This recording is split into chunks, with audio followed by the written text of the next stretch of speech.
Hello, this is the report for my paper using SAMR to determine the impact of Chromebooks on student achievement in milestone-tested subjects. So an introduction as to why the study matters is because there are multi-millions of dollars being spent every single year on technology and education, and I believe that it is necessary to understand that this technology is being leveraged in the correct way. The underlying theory that I will be using for this comes from Falk et al., in which they state that technology is being used often in times that replaces an effective teaching strategy. So I'll be going about this just trying to determine if the way that teachers use technology is possibly skewing the results that a lot of the literature has shown. It even goes so far as to say that technology is basically like any other economic concept in which there are opportunity costs. Well, in which case, if we're using technology for something that a more traditional teaching method may have been more effective, well, then we're actually losing as a result of this. In order to determine the uses of technology, I'm going to use SAMR, the framework of substitution, augmentation, modification, and recreation, in order to use this as a lens in which to view how teachers are using technology and be able to divide it up into these categories. My underlying theory will be that anything used at the substitution level of SAMR will actually be detrimental to student achievement. And again, too, here at the bottom, another reasoning behind this is because the literature is very divided, and the majority of the divide occurs not in the fact that the works are saying that technology is either helping or not helping. A lot of it is either saying that it is helping or that it's inconclusive. And my belief and my theory is that a lot of the works are inconclusive in the fact that they are trying to prove a relationship between only technology and achievement as if it is causal in and of itself, that the existence of technology is leading to achievement.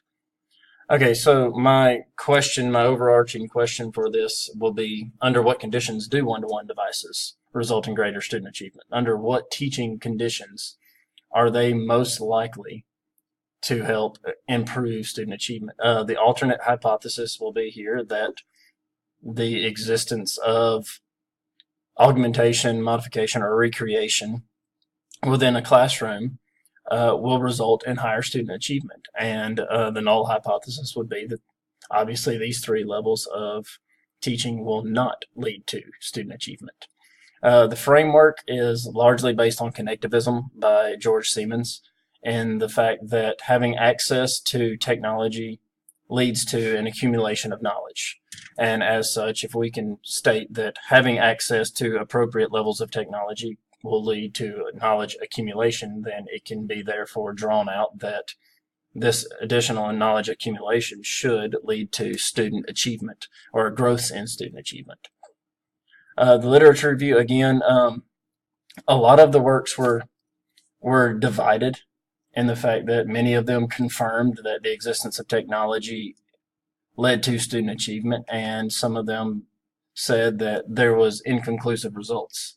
A lot of this, I believe, comes from the fact that there's no clear definition of achievement. Many of the works use several different types of achievement. Some use just a pre and post test to determine the growth of students. Some use high school GPA to determine. Some use success in individual classes. And the idea of achievement is never very clearly spelled out. Also, not very clearly spelled out is the fact that many of the works do not take into account how the technology was being used itself. And many of the works have the assumption that the relationship between technology and achievement is causal.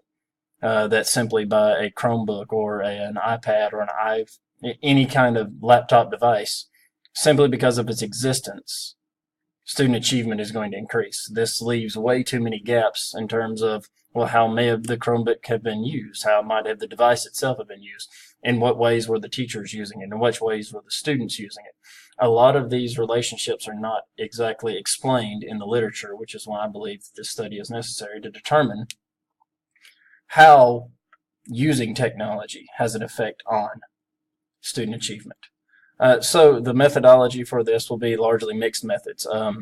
The only way of determining the levels of SAMR in which teachers are using it is to observe the classrooms. My plans are to have at least 10 observations on 8 milestone tested teachers. Right, so we have 8 teachers in our building which teach milestone courses, and I believe that this data, because it is so readily available in SLDS, or the statewide longitudinal data service, this would be the easiest way to collect data.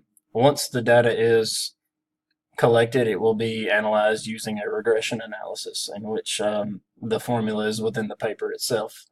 The setting will be Heard County High School. It's largely a rural school with approximately 500 students each year, of which about 70% receive free and reduced lunch. It's a relatively homogeneous population, with about 70% of the student body being white, about 20 to 30% being black, and then the remaining percentages are mixed races.